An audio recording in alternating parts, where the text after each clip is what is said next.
Catus Maximus here, this time with the Porter Cable PCE345. This is Porter Cable's basic Jigsaw, 6 amps. They've been selling this particular one for 10 years. Yeah, it's been over a decade since Porter Cable was really cheapified. As a matter of fact, I think now they're, as far as any legacy products like the locomotive belt sanders, the 5/5 sanders, I think they don't make anything besides maybe some routers. They're the old heavy-duty Porter Cable, and it's kind of a shame. Anyway, super basic Jigsaw, which is kind of expensive, goes anywhere from like 60, 70 bucks at Lowe's and those type of places. They're still selling it. 100 of these were sold on Amazon in the last month, which blows my mind, for some outrageous price. It was like 80 bucks or something on Amazon. Totally ridiculous. These things are like 20 to 30 bucks on eBay, and that's all it's worth. Yeah, I'll probably open it up. It's really cheesy. Appears to have a metal gearbox, but it's actually not. It's just some aluminum pieces around the plastic case. Of course, this was built post-DeWalt era. I mean, it does work, and for most people, it'll be just fine. I mean, it has a reasonably aggressive,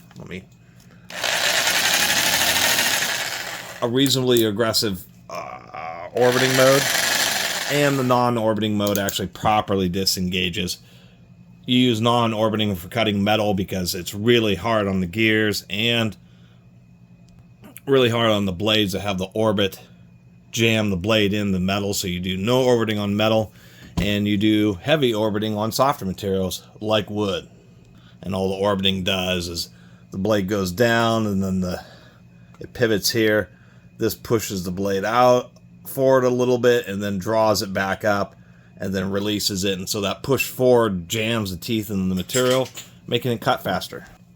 Don't mean to sound too terse, but this is just a kind of Jigsaw that you wouldn't pay that much money for. You get a used Bosch 1590 like a real Jigsaw. But even Bosch has learned how famous their 1590, you know, all their heavy duty ones, the 1587s, 1590s, the 91 is just the barrel grip, and then they have like the JS 572 EK or something, which is a new one, and Bosch is charging like $250 for that dang thing. It's unbelievable. Once they realized they had a reputation in jigsaws, they just ran with it, and they're just hugely expensive, nearly the price of Festool. So you just get yourself used 1590s, and that's what I'm going to recommend. Get a used 1590 if you want a quality one, and it'll probably end up costing you about the same price as this is new. If you want something a little bit lighter weight and just more of a basic Jigsaw, this is probably equivalent quality to the Harbor Freight, you know, Bauer, although the Bauer may be a little bit better. I mean, to tell you the truth, I mean, this thing just, you know, kind of sounds like a box of rocks.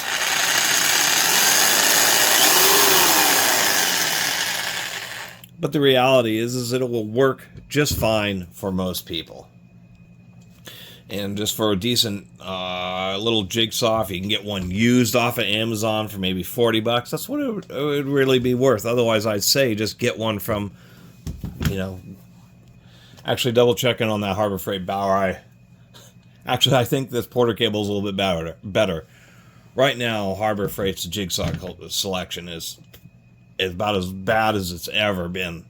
Harbor Freight used to have a knockoff of one of these Bosch's, one of the older style, and those, and I just talked about it. A lot of Harbor Freight's older tools were just knockoffs of really good stuff, and even the knockoffs are halfway decent. Not anymore. The Bauer Jigsaw is actually terrible. So I would recommend it over the Harbor Freight, particularly because you only get a 90-day warranty. Out of the Harbor Freight, where you at least get a year, or maybe even 3 years out of the Porter Cable. I think it's just a year. Anyway, that's kind of the deal with this Jigsaw. Is it's a basic one. It's really popular. That's why I'm making the video. I mean, there's 1,700 reviews on Amazon alone. And just because people think, well, Porter Cable's a good brand, and that seems like a reasonable price for a Jigsaw, I'm just making this video to let people know it, you know, it will work, but it is not worth the money. I mean, how they limit the speed is just a dial here. It has a basic variable speed. We put it all the way down.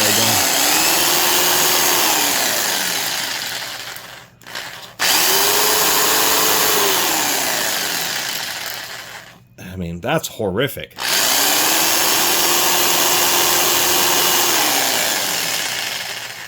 That's the lowest setting. Quite literally, this knob won't turn anymore. If you're trying to make some real delicate cuts, doing some, you know, custom interior finish work, or any number of things that you might use a jigsaw for, because the wonderful thing is all the different blades and the fact that it is a much more accurate and controllable saw, that's not giving you a lot of control. Even if it does have some power. Make sure I unplug it here. Oh. Did want to show the blade clamp mechanism. What it is this pin on a ramp. So when you put in the blade, what ends up happening is the blade goes in. There's actually a little hook spot for the T-shank. There, get that in there. So there's a little hook spot. So you actually put it all the way in. And then this little pin this sits on the back and tries to shove it against the back of the jaw. These systems work, but they tend to wear out. And that's one of the things I've seen, is that there's plenty of the common parts are still available for this, such as the base plate and this whole the blade retention mechanism. And I think the issue is the fact that since it's only being held by one side or one tab of the T-shank, it wears out that little catch. And even though this is on a ramp and is binding on the back of the blade, once that slot wears out, if the blade really jams up, or you're using a giant one like this, then it can pull itself free. It just happens to be a real cheap version that DeWalt really likes to use. Might as well finish it off with reasons. Get a 1591 as a quick release to make it nice and easy to adjust the shoe. We even have a knob here to adjust the knob tension for that quick release lever. We of course have these precision blade guides, which, you know, on some situations they would cause the blade to overheat. They grab the blade and kind of do that. Just give it a little bit more stability. It's not really designed for big blades like this. It doesn't, you know, that's way too long to stabilize. But for short little blades and doing more precision work, that's why it's called precision control. But there's a variety of things that make this a whole heck of a lot better, such as how it sounds. Obviously, we can achieve a lower speed. I'm just adjusting. It actually has a dial as well as trigger variable speed.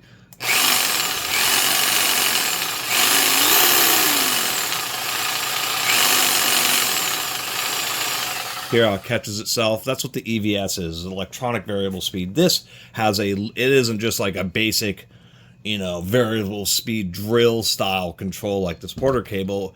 It's actually electronic and it's load sensing, so that's why it slows down till it gets to the point where it reaches that regulation level and then evens out. It's really consistent.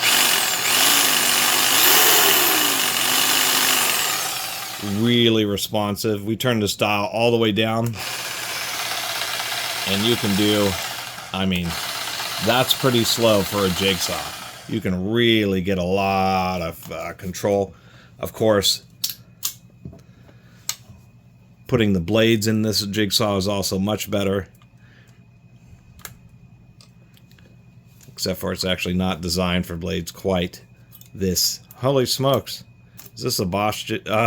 That's hilarious. This is a Bosch blade, but the 1590 wasn't really designed for one quite this thick because it kind of wants to get stuck.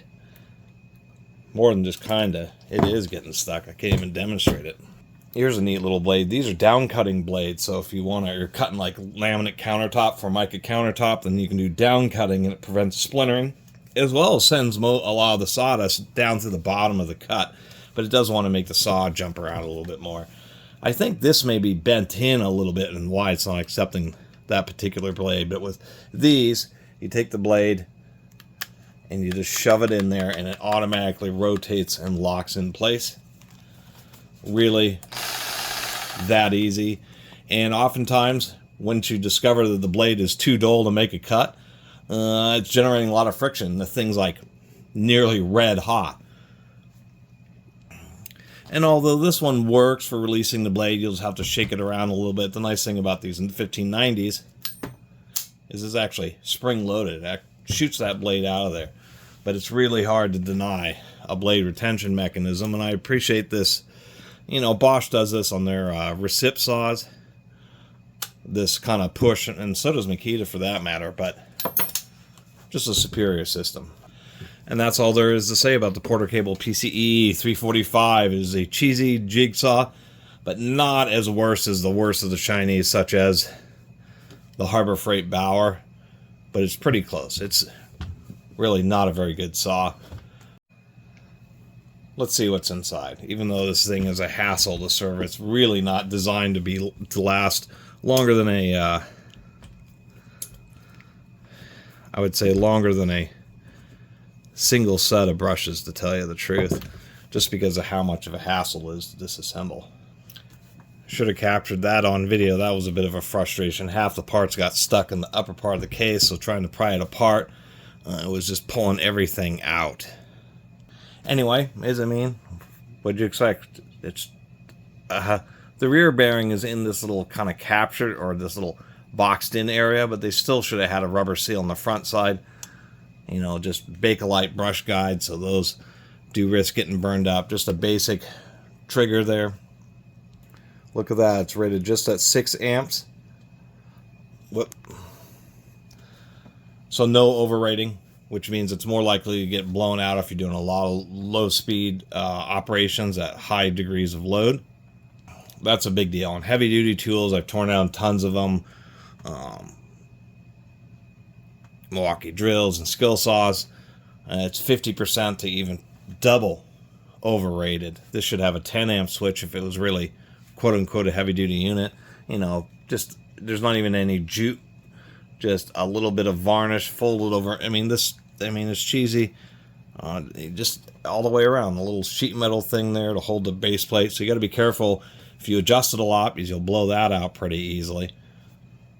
And this whole front mechanism.